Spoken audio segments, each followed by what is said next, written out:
आप सभी का स्वागत डीडी न्यूज पर। मैं हूं मुकुल शर्मा। इस वक्त की बड़ी और अहम खबरें आपको हम बताएंगे, लेकिन आइए सबसे पहले नजर डालते हैं हेडलाइंस पर। प्रधानमंत्री नरेंद्र मोदी ब्रुनेई दौरे के दूसरे दिन सुल्तान हाजी हसनल बोल्किया के साथ करेंगे प्रतिनिधिमंडल स्तर की वार्ता। कई महत्वपूर्ण समझौतों पर होंगे हस्ताक्षर। ब्रुनेई दौरे के बाद आज सिंगापुर के लिए रवाना होंगे पीएम मोदी। अपने समकक्ष लॉरेंस वोंग से करेंगे द्विपक्षीय मुलाकात। व्यापार और निवेश में नई संभावनाओं के खुलेंगे दरवाजे।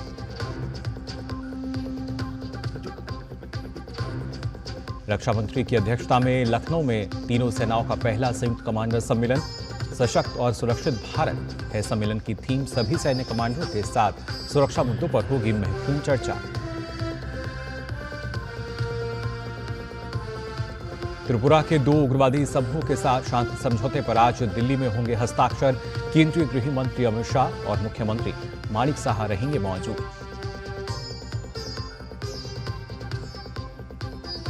हरियाणा चुनाव के लिए आज बीजेपी और कांग्रेस दोनों जारी कर सकते हैं पहली सूची। वहीं जम्मू कश्मीर में सभी दलों के प्रचार अभियान में बढ़ी चुनावी गर्मी। राहुल गांधी आज रामबन और अनंतनाग में करेंगे अभियान की शुरुआत। ज़ेलेंस्की सरकार में संभावित फेरबदल से पहले मची उथल पुथल। हथियार प्रमुख और 4 मंत्रियों ने दिया इस्तीफा। नई नियुक्तियां जल्द होने की उम्मीद।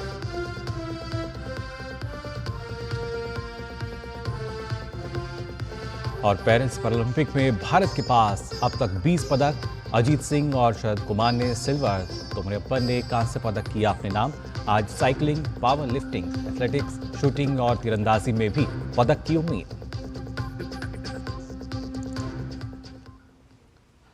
और आइए बुलेटिन में सबसे पहले बात करते हैं प्रधानमंत्री नरेंद्र मोदी के दौरे को लेकर। दरअसल प्रधानमंत्री नरेंद्र मोदी इस वक्त ब्रुनेई और सिंगापुर की यात्रा पर हैं। ब्रुनेई दौरे के दूसरे दिन पीएम मोदी और ब्रुनेई के सुल्तान के बीच प्रतिनिधिमंडल स्तर की वार्ता होगी। इस दौरान दोनों देशों के बीच समझौता ज्ञापन पर हस्ताक्षर और इनका आदान प्रदान होगा। साथ ही पीएम मोदी ब्रुनेई के सुल्तान हसनल बोल्किया के परिजनों से मुलाकात भी करेंगे। प्रधानमंत्री आज दोपहर को ब्रुनेई से सिंगापुर के लिए रवाना होंगे। अपनी सिंगापुर यात्रा के दौरान प्रधानमंत्री नरेंद्र मोदी सिंगापुर के प्रधानमंत्री लॉरेंस वोंग से मुलाकात करेंगे। साथ ही वे सिंगापुर में रह रहे भारतीय समुदाय के लोगों से भी मुलाकात करेंगे।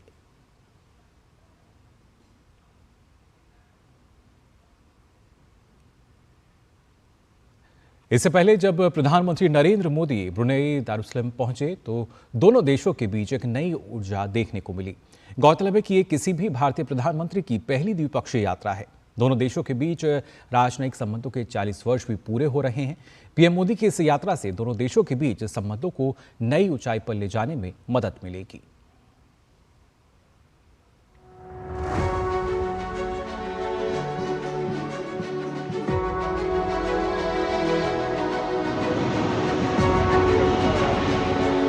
ब्रुनेई के साथ भारत के द्विपक्षीय संबंधों के अहम 40 साल और पहली बार किसी भी भारतीय प्रधानमंत्री की द्विपक्षीय यात्रा। एयरपोर्ट पहुंचने पर प्रधानमंत्री की अगवानी की क्राउन प्रिंस हाजी अल मुत्ताही बिल्लाह ने। एयरपोर्ट पर ही प्रधानमंत्री नरेंद्र मोदी का औपचारिक स्वागत किया गया।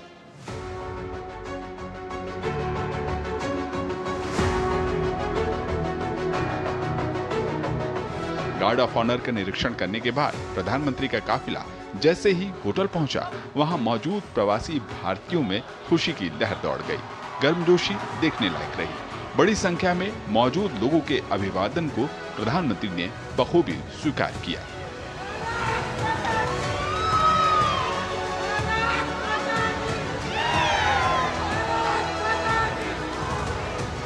बहुत अच्छा लगा। आते ही उन्होंने बच्चों के पेंटिंग को देखा, बहुत ही सराहाया और उनको उन्होंने हस्ताक्षर दिया है। ये मेरी छोटी बेटी का पेंटिंग है, कल रात से बना रही थी और उसको हस्ताक्षर मिला। बहुत उत्साहित हूँ ये चीज़ सुन के कि प्रधानमंत्री पहले हमारे पास आए और उन्होंने हमसे बात की। बच्चों के पेंटिंग को सराहा उन्होंने और उन्होंने साइन किया उस चीज़ को। ब्रुनेई दारुसलाम की राजधानी बंदर सेरी बेगाउन में मौजूद भारतीय उच्चायोग की बनी नई इमारत का उद्घाटन प्रधानमंत्री ने किया। ये वास्तुकला की दृष्टि से दुनिया भर में मौजूद बेहतरीन भारतीय उच्चायोगों दूतावासों में से एक है। इसे पारंपरिक भारतीय शैली में तैयार किया गया है। इसका निर्माण 300 लोगों की क्षमता वाले एक बहुउद्देशीय हॉल के साथ आधुनिक सुविधाओं के साथ संपन्न किया गया है। प्रवासी भारतीयों ने दूतावास में भी बड़ी संख्या में प्रधानमंत्री का स्वागत किया। शत्रु बुद्धि विनाशाय दीपा ज्योतिर्नमोस्तुते, दीपा ज्योतिर्नमोस्तुते। बहुत अच्छा फील हो रहा है। मैं ब्रुनेई अभी लास्ट मंथ ही आई थी और in the very second month I was able to meet the prime minister. तो बहुत बहुत बड़ा दिन था हमारे लिए। ब्रुनेई यात्रा के पहले दिन प्रधानमंत्री ने ऐतिहासिक सुल्तान उमर अल सैफुद्दीन मस्जिद का दौरा किया। मस्जिद का नाम ब्रुनेई के वर्तमान सुल्तान के पिता और उनके पूर्ववर्ती सुल्तान उमर अली सैफुद्दीन के नाम पर रखा गया है। मुगल वास्तुकला से प्रभावित इस भव्य मस्जिद के निर्माण में 4 साल लगे थे।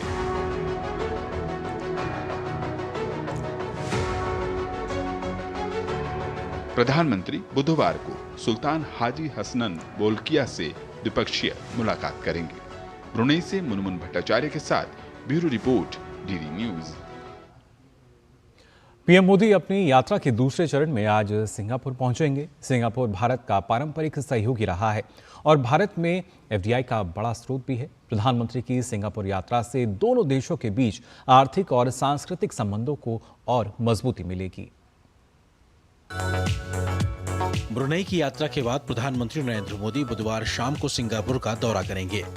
पीएम मोदी का ये सिंगापुर का 5वां दौरा है, लेकिन ये दौरा 6 साल के अंतराल के बाद हो रहा है। सिंगापुर की यात्रा इस मायने में भी काफी अहम है क्योंकि पीएम मोदी का ये ऐतिहासिक दौरा तीसरा कार्यकाल संभालने के बाद हो रहा है। इसके साथ ही सिंगापुर के पीएम लॉरेंस वोंग ने इस साल मई के महीने में सिंगापुर के प्रधानमंत्री का कार्यभार संभाला है। ये बहुत ही महत्वपूर्ण विजिट है हमारे दृष्टिकोण से, सिंगापुर के दृष्टिकोण से, भारत के दृष्टिकोण से। दोनों प्रधानमंत्रियों के टेन्योर में जल्दी ही हम दोनों की विजिट हो रही है, बातचीत हो रही है। ये हमारे दोनों रिश्तों के लिए, दोनों देशों के रिश्तों के लिए बहुत अच्छी बात है। हमारी एक्ट ईस्ट पॉलिसी जो है 10 साल से चल रही है, उसकी इम्प्लीमेंटेशन में भी सिंगापुर का बड़ा हाथ रहा है। उन्होंने हमारे साथ अच्छा सहयोग किया है और अब देखें तो हमारे आसियान के एंगेजमेंट भी पिछले 10 साल में काफ़ी बढ़ी है। भारत और सिंगापुर की साझा विरासत, इतिहास और सांस्कृतिक संबंध तो हैं ही, दोनों देशों के बीच आर्थिक सहयोग भी तेजी से बढ़ रहा है। बीते 10 वर्षों में मोदी सरकार के प्रयासों से आपसी संबंधों में काफी प्रगति हुई है। एक तो महत्वपूर्ण जो है वो स्किल्स की एरिया है। सिंगापुर में स्किलिंग और स्किल्स ट्रेनिंग की काफ़ी अच्छी इंस्टीट्यूशंस है। वो इंस्टीट्यूशंस को हम इंडिया ले जाना चाहते हैं। ग्रीन एनर्जी है, सस्टेनेबिलिटी है, जो ग्रीन हाइड्रोजन है, ग्रीन एमोनिया है, उस पे भी सहयोग की बात हो रही है। हेल्थ सेक्टर है, पूरा डिजिटल स्पेस जो है, हमारा जो यूपीआई है यहाँ एक पे नाउ का इक्विवेलेंट है, उसके साथ कनेक्टेड है, जिसके वजह से हमारे लोग जो यहाँ आते हैं काम करने, रेमिटेंस वापस भेज सकते हैं ऑनलाइन, और मर्चेंट्स पेमेंट में भी उस पर हम काम कर रहे हैं ताकि यहाँ भी यूपीआई चल सके हमारा। ये Singapore Indian fine art society जो है, इसको स्थापित किया है 1949 मई में। तो इस साल जो है हमारा 75 इयर्स का डायमंड जुबली चल रहा है और हमारे पास करीब 2000 स्टूडेंट्स हैं, सब एज ग्रुप्स के। 3 साल के बच्चे से लेके 80 साल के उम्र के लोग हैं जो इंडियन क्लासिकल म्यूज़िक, डांस और आर्ट्स को यहाँ पे परस्यू करते हैं। बोथ कर्नाटिक एंड हिंदुस्तानी दोनों तरह के फैकल्टीज़ हैं। हमारे पास में 28 टीचर्स हैं जो हिंदुस्तान से आए हैं। तो best of India teachers are here with us who train these 2000 plus people who want to pursue Indian culture, dance and art. PM Modi के दौरे को लेकर सिंगापुर में रह रहे भारतीय मूल के लोग खासे उत्साहित नजर आ रहे हैं। बीते वर्षों में भारत में आए बदलावों को लेकर भी वो काफी खुश दिख रहे हैं। जी, बहुत ग्रो कर रहा है, ये एक इम्प्रेशन तो है और काफ़ी पॉजिटिव इमेज बाहर भी बन रही है। मोदी जी के बारे में काफ़ी खुश है लोग। कुछ अच्छी चीज़ें बहुत हुई है पिछले कुछ सालों में, तो मुझे तो लग रहा है लोग खुश है। इंडिया भी हमारा बहुत अच्छा ग्रो कर रहा है इस समय। इकोनॉमी भी अभी 5वें पहुंच गए हम, तो वो भी हमारे लिए खुशी की बात है। इस लिहाज से पीएम मोदी की ये यात्रा काफी अहम है।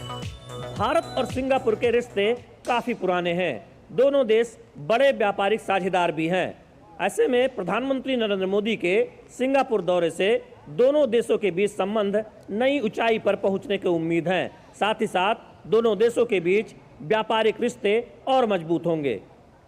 कैमरामैन विनय तिवारी के साथ शैलेंद्र मिश्र, डीडी न्यूज, सिंगापुर। तो दोनों देशों के बीच जो आर्थिक रिश्ते हैं उनको और मजबूती मिलेगी। और उसी कड़ी में जब हम बात करते हैं, दरअसल भारत में डिजिटल भुगतान का सबसे सरल माध्यम यूपीआई अब तेजी से वैश्विक भी हो रहा है। यहाँ तक कि सिंगापुर जैसे विकसित देश में भी चुनिंदा सेंटर्स पर यूपीआई से भुगतान स्वीकार किया जाने लगा है। आइए देखते हैं ये खास रिपोर्ट।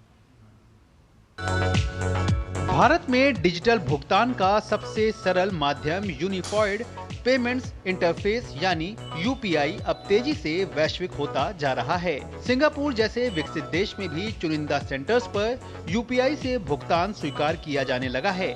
सिंगापुर के पे नाउ के साथ इस भुगतान के लिए पहले ही करार किया जा चुका है, जिसके बाद ये सुविधा शुरू हो गई है। पूरा डिजिटल स्पेस जो है, हमारा जो यूपीआई है, यहाँ एक पे नाउ का इक्विवेलेंट है, उसके साथ कनेक्टेड है, जिसके वजह से हमारे लोग जो यहाँ आते हैं काम करने, रेमिटेंस वापस भेज सकते हैं ऑनलाइन, और मर्चेंट्स पेमेंट में भी उस पर हम काम कर रहे हैं ताकि यहाँ भी यूपीआई चल सके हमारा।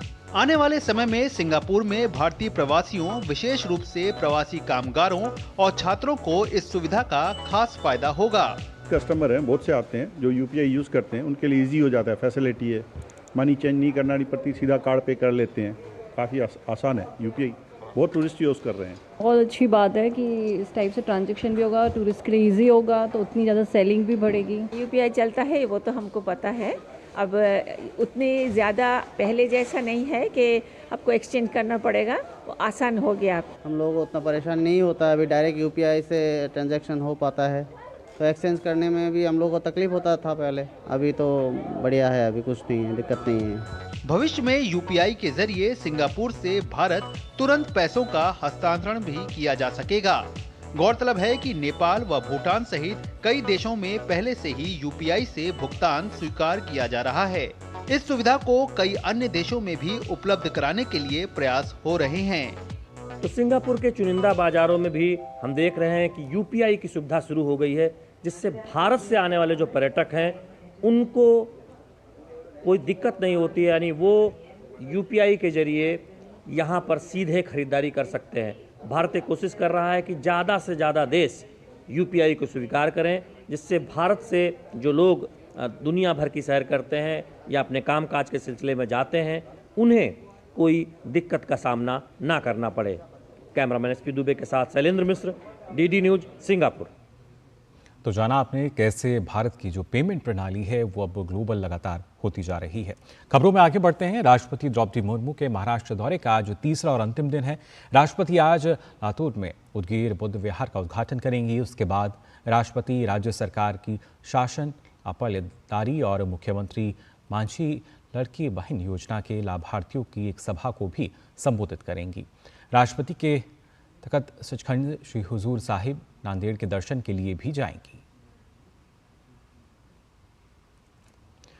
वहीं रक्षा मंत्री राजनाथ सिंह की अगुवाई में तीनों सेनाओं का पहला संयुक्त कमांडर सम्मेलन आज लखनऊ स्थित मध्य कमान मुख्यालय में आयोजित होगा। सशक्त और सुरक्षित भारत थीम पर होने वाले सम्मेलन में सेनाओं के प्रक्रियागत सुधार, संयुक्तता और आत्मनिर्भरता के माध्यम से सशस्त्र बलों में बदलाव पर ध्यान केंद्रित किया जाएगा। सभी सैन्य कमांडरों के साथ ही एक ही स्थान पर सुरक्षा मुद्दों पर चर्चा के लिए रक्षा मंत्री स्तर की नई पहल है। Chief of defence staff general Anil Chauhan आज उद्घाटन भाषण देंगे। सम्मेलन का विषय सशक्त और सुरक्षित भारत, सशस्त्र बलों में परिवर्तन रखा गया है। राजनाथ सिंह कल रक्षा तैयारियों की समीक्षा करेंगे और शीर्ष स्तरीय सैन्य नेतृत्व को संबोधित करेंगे। सम्मेलन में क्षेत्रीय और वैश्विक वातावरण में मौजूदा अस्थिरता को ध्यान में रखते हुए संभावित परिचालन का पता लगाएंगे। साथ ही भविष्य के युद्धों के लिए एक मजबूत अवधारणा विकसित करने के लिए खतरे और संसाधनों का मिलान किया जाएगा। ये सम्मेलन कमांडर को सशस्त्र बलों की आधुनिकीकरण योजनाओं की समीक्षा करने और तीनों सेनाओं के बीच बेहतर तालमेल के माध्यम से राष्ट्र की रक्षा क्षमता सुधार के तरीकों पर चर्चा करने का अवसर प्रदान करेगा। थिएटर कमान के निर्माण की दिशा में स्वतंत्रता के बाद रक्षा बलों का सबसे बड़ा परिवर्तन भी बैठक के एजेंडे में होगा। सम्मेलन में रक्षा बलों के विभिन्न निदेशालय अपनी अपनी प्रस्तुतियां भी देंगे। जिसमें परिचालन भी शामिल है। सम्मेलन में सेनाओं की विभिन्न मेक इन इंडिया पहलों और उनकी प्रगति पर भी चर्चा की जाएगी। और अब खबर बात करते हैं जो कि त्रिपुरा से जुड़ी हुई है। दरअसल केंद्रीय गृह मंत्री अमित शाह की मौजूदगी में आज भारत सरकार, त्रिपुरा सरकार, national liberation front of Tripura यानी NLFT और ऑल त्रिपुरा टाइगर्स फोर्स यानी ATTF के प्रतिनिधियों के बीच एक समझौता ज्ञापन पर हस्ताक्षर किए जाएंगे। त्रिपुरा के मूल निवासियों की समस्याओं का स्थायी समाधान लाने के लिए अमित शाह की मौजूदगी में इसी साल मार्च माह के दौरान त्रिपुरा और केंद्र सरकार के बीच एक द्विपक्षीय समझौते पर हस्ताक्षर किए गए थे। सरकार को उम्मीद है कि इस तरह के समझौते से क्षेत्र में हिंसा और संघर्ष पर विराम लगेगा और शांति की बहाली में मदद मिलेगी।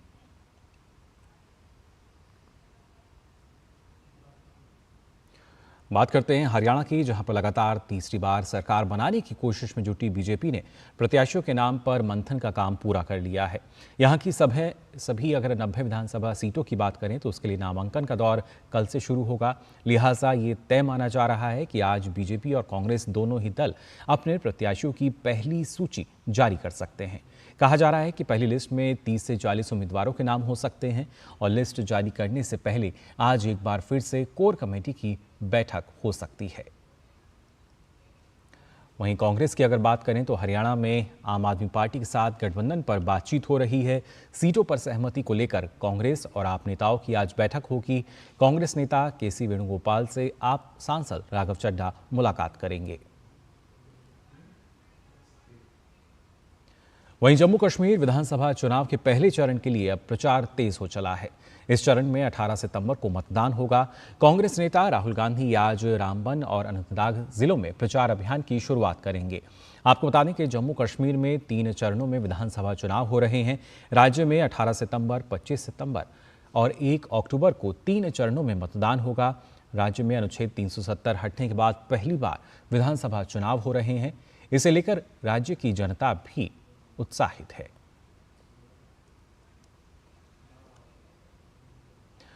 ज्ञानवापी परिसर में अतिरिक्त ASI सर्वे के लिए दायर याचिका पर वाराणसी जिला अदालत में आज सुनवाई होगी।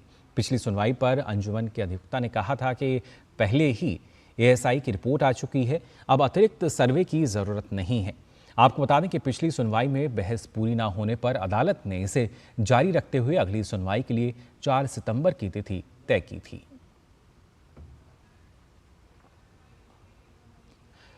देश में नए कानून भारतीय न्याय संहिता लागू होने के बाद बिहार के सारण में पहली बार इससे फैसला आया है। बड़ी बात यह है कि आरोपियों को 48 दिनों के अंदर सजा मिल रही है। छपरा के जिला सत्र न्यायाधीश ने तिरहे हत्याकांड मामले में 2 आरोपियों को दोषी करार दिया। हालांकि अभी इस मामले में सजा की घोषणा होना अभी बाकी है।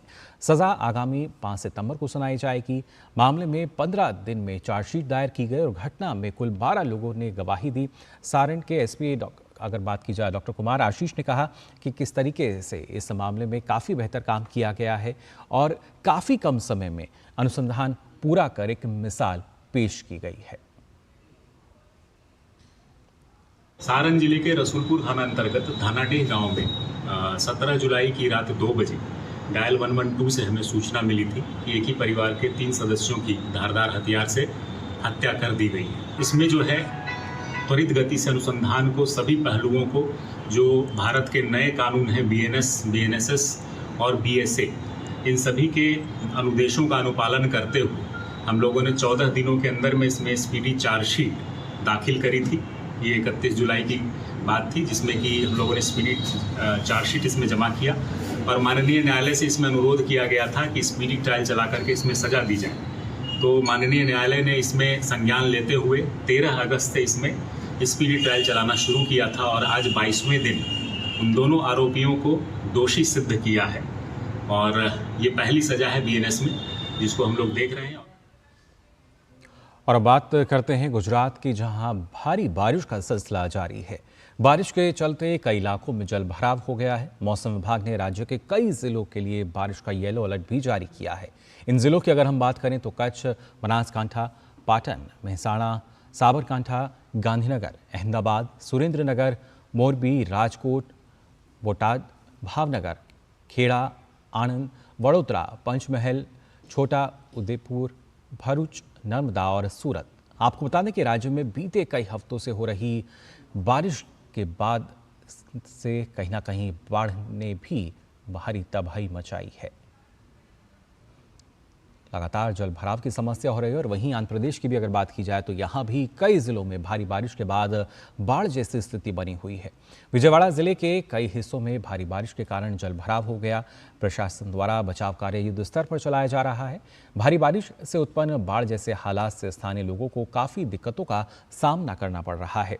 विजयवाड़ा में बाढ़ प्रभावित क्षेत्रों में एनडीआरएफ की टीम रेस्क्यू में जुटी हुई है।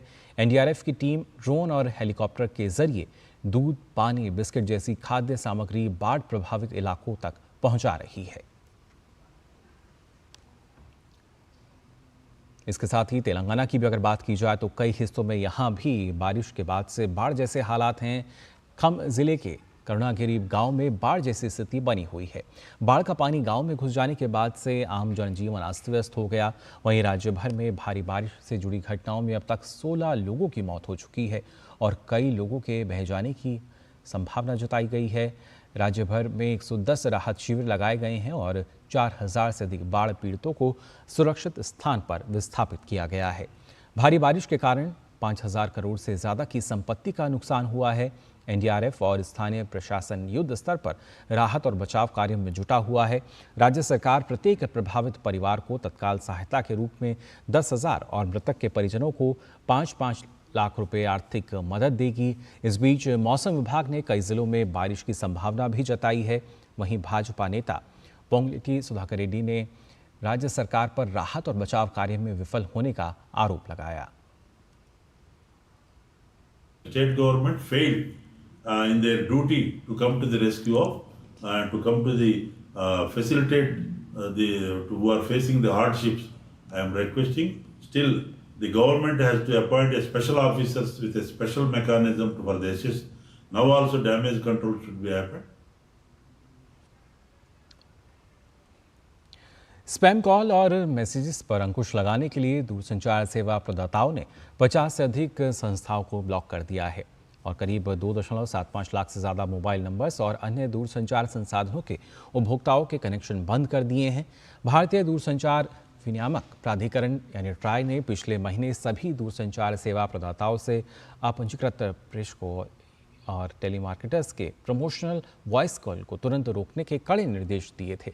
इसके बाद दूरसंचार कंपनियों ने ये कदम उठाया है। ट्राई ने कहा है कि इन कदमों से स्पैम कॉल को कम करने और उपभोक्ताओं को राहत देने में मदद मिलने की उम्मीद है। घरेलू बचत ने बड़े पैमाने पर अर्थव्यवस्था की निवेश संबंधी जरूरतों को पूरा किया है और आने वाले दशकों में ये कर्ज का मुख्य स्रोत बनी रहेंगी। भारतीय रिजर्व बैंक के deputy governor Michael Devvrat Patra ने मुंबई में भारतीय उद्योग परिसंघ के कार्यक्रम फाइनेंसिंग 3.0 शिखर सम्मेलन विकसित भारत की तैयारी के दौरान ये बात कही। उन्होंने कहा कि हाल ही में महामारी के दौरान जमा पूंजी खत्म होने और वित्तीय परिसंपत्तियों से आवास जैसे भौतिक परिसंपत्तियों में स्थानांतरण के कारण परिवारों की शुद्ध वित्तीय बचत 2020 और 21 के स्तर से लगभग आधी हो गई है। पात्रा ने कहा कि आने वाले समय में आय वृद्धि से उत्साहित होकर परिवार अपनी वित्तीय परिसंपत्तियों का निर्माण करेंगे। उन्होंने कहा कि ये प्रक्रिया पहले ही शुरू हो चुकी है। अब रुक करते हैं अंतर्राष्ट्रीय खबरों की तरफ भी। रूस के साथ संघर्ष के बीच यूक्रेन में देर रात हथियार प्रमुख और 4 मंत्रियों ने इस्तीफा दे दिया। ज़ेलेंस्की सरकार में संभावित फेरबदल से पहले मची उथल-पुथल के बीच हथियार उत्पादन से जुड़े मंत्री के साथ ही कुल 4 यूक्रेनी मंत्रियों ने अपने पद से इस्तीफा दिया। इस्तीफा देने वाले मंत्रियों में सामरिक उद्योग मंत्री अलेक्जेंडर कमिशन, उप प्रधानमंत्री ओल्हा स्टेफनिशन और न्याय, पर्यावरण और पुनः एकीकरण मंत्रियों के इस्तीफे से कैबिनेट का 1/3 से अधिक हिस्सा खाली हो गया है। इस सप्ताह नई नियुक्तियां होने की उम्मीद है। और बात करते हैं पेरिस पैरालंपिक की। दरअसल यहाँ 2024 पैरालंपिक में भारत का शानदार प्रदर्शन जारी है। वहीं बुधवार का दिन भारत के लिए खास रहा। भारत के लिए मेंस जेवलिन थ्रो F46 वर्ग में अजीत सिंह ने रजत पदक हासिल किया। अजीत सिंह ने 65.62 मीटर के थ्रो के साथ सिल्वर मेडल अपने नाम किया। वहीं इस प्रतियोगिता का कांस्य पदक भी भारत के नाम रहा। सुंदर सिंह गुर्जर ने 64.96 मीटर के थ्रो के साथ ब्रॉन्ज मेडल पर अपना कब्जा जमाया। इसके साथ ही वहीं पेरिस पैरालंपिक के हाई जंप T63 मुकाबले में भी भारतीय खिलाड़ियों ने रजत और कांस्य पदक अपने नाम कर लिया। शरद कुमार ने पैरालंपिक रिकॉर्ड तोड़ते हुए 1.88 मीटर की जंप के बाद सिल्वर पर अपना कब्जा जमाया, तो वहीं मरियप्पन ने 1.85 मीटर की जंप के साथ ब्रॉन्ज मेडल अपने नाम करने में सफलता हासिल की। तो फिलहाल के लिए इस बुलेटिन में बस इतना ही, लेकिन देश और दुनिया की तमाम खबरों के लिए आप देखते रहिए DD न्यूज़।